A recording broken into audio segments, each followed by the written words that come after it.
Hi everyone, my name is Katie Almond and I'm here to tell you about my service learning project that I did for human development this semester. I'm on the couples and families track and decided to volunteer with the Betty Ford Center and Colorado Children's Program. Some of you may or may not know the Betty Ford Center focuses on addiction and they approach it from a systemic perspective. They have three children's programs, one here in Colorado, one in California, and one in Texas. The program consists of 4 days, once a month, Thursday through Sunday, and it's geared for children ages 7 through 12. The program is for children of addicts and to learn a little bit more about addiction and learn to express their feelings and how addiction has affected them. Um, I'll tell you a little bit about the program first, and then I'll introduce some theories that it reminded me of and a little bit about my own personal impact from this experience. Um, So the program, the 4-day program, on the first day, they teach children about addiction. They give them information that's very age appropriate regarding alcoholism and other drugs and nicotine. Um, they play a lot of games. They do some creative artwork. They learn to kind of tell a little bit more about what's going on in their family, and through learning about other children's stories, they tend to open up a little bit more about their own. For a lot of these kids, this is the first time they've ever had the opportunity to talk about the addiction and how it's impacted them and their families. So this is an incredible opportunity for them that they haven't had before. Um, and then they learn about loss of control, they learn about addiction, relapse, treatment, and recovery, and first and foremost, they learn that addiction is never a children's fault or never a child's fault. Um, the second day, once they've got a little bit more information about addiction, they start to talk about their feelings and how these feelings have come about as a result of the addiction in their family. They deepen their skills in identifying and expressing their feelings. They learn about hurt and shame and guilt and how none of these are really their fault. Um, this breaks the no talk rule that so often exists within addicted families. They write stories, they do artwork, and they compose letters to addiction that they'll eventually share with their families on the next day. On day 3, children learn about ways to take care of themselves and how to identify safe people and safe places in their lives. They sit with their parents and share their artwork and letters to them and tell about how addiction has impacted them. And the parents have to make a promise to be quiet and to listen, to not interrupt, and that the children will not get in trouble when they leave the program for expressing themselves and for sharing this information with other people. On the 4th day, the parents and children get to participate a lot more together. They go swimming together, they eat lunch together, and this is the parents' chance to share with their children how much they love them and how proud of them they are and how courageous they are for expressing themselves. Um, Both children and parents start to work on developing this more trusting, communicative, open relationship in which children can feel comfortable expressing their feelings. Um, so those are the 4 days that we deal with. After the 4th day, the children go through kind of a graduation ceremony in which they are given a big bag full of useful resources, and they are read these Beamer books, which talks about a child named Beamer, or a light bulb, who also deals with addiction and his family.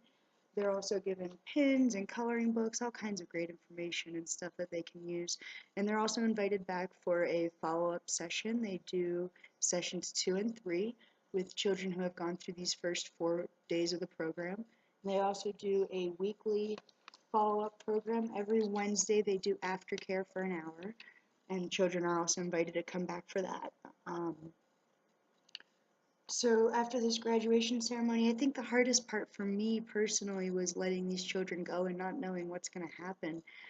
These children shared a lot of really hard stories, a lot of really painful memories and experiences. And as the child of two addicts myself, I was very personally and professionally influenced by this experience. Personally, it gave me an idea of what it is like to work with clients who bring up a lot of triggers for you and how to better manage your self-care. It also gave me the opportunity to understand a little bit more about the intergenerational patterns of addiction and abuse in families and approach it from a systemic perspective. Um, Professionally, this is my first experience volunteering in a counseling setting and working within populations that I'm very interested in working with in the future. I got to sit in on a parents' debriefing group after they heard their children express their feelings, and I kind of got a taste of what it was like to be on both sides, to hear the children express their stories and then to hear the parents express their reactions. And I think that was a very valuable experience. In terms of theories, my experience particularly reminded me of Erikson's psychosocial stages of development, and I thought about the stage that these children would be in, which is industry versus inferiority, and how the children are learning to express themselves and how they're more encouraged to do things when they're rewarded or encouraged to do them, I guess, more positively reaffirmed and encouraged. And I think that I could understand why a lot of the things that they do in the program they do because of this age group. Having them write and express themselves and then positively encouraging them to continue expressing themselves, and then also allowing them to meet other children their age who are going through similar experiences. For a lot of them, this is the first time they've ever met other children who are struggling in families of addiction. So I think that's an incredible opportunity to give them. Um, and it also reminded me of the ecological models and environmental aspects that impact our development. I've always been a fan of when it comes to the nature versus nurture debate. I think that nurture in our environment plays a huge impact on our development, and I could see how these children's personalities and the way that they behaved was impacted by the environment in which they've been raised. A lot of these kids don't live with their parents anymore. A lot of these kids come from single parent families, have experienced a lot of trauma in their lives, and seen things that most children shouldn't at their age.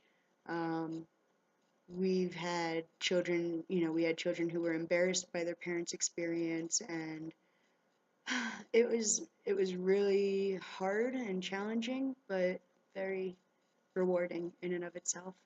I'm looking forward to doing it again next month. See I see how having a positive influence and having a positive role model and support in their lives can really benefit these children, especially at a time like this.